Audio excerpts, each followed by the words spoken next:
Swat express way पर van ने बस के तसादुम में जाँ बहक अफराद की तादाद 18 हो गई है। ट्रैफिक हादसा स्वात एक्सप्रेस वे पर इस्माइलिया के करीब पेश आया। पुलिस हुकाम के मुताबिक वैन ने रोड किनारे खड़ी बस को पीछे से हिट किया। इत्तला मिलने पर रेस्क्यू एहलकार मौके पर पहुंचे और लाशों और जख्मियों को अस्पताल मुंतकिल कर दिया। गवर्नर खैबर पख्तूनख्वा ने ट्रैफिक हादसे पर गहरे दुख और अफसोस का इजहार किया है। हादसे में जाँ बहक अफराद के लवाहिकीन से दिली हमदर्दी और ताज़ियत का इजहार किया। स्वात एक्सप्रेस वे पर वैन ने बस के तसादुम में जाँ बहक अफराद की तादाद 18 हो गई है। ट्रैफिक हादसा स्वात एक्सप्रेस वे पर इस्माइलिया के करीब पेश आया। पुलिस हुकाम के मुताबिक वैन ने रोड किनारे खड़ी बस को पीछे से हिट किया। इत्तला मिलने पर रेस्क्यू एहलकार मौके पर पहुंचे और लाशों और जख्मियों को अस्पताल मुंतकिल कर दिया।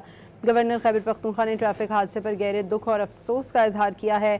हादसे में जाँ बहक अफराद के लवाहिकीन से दिली हमदर्दी और ताज़ियत का इजहार किया।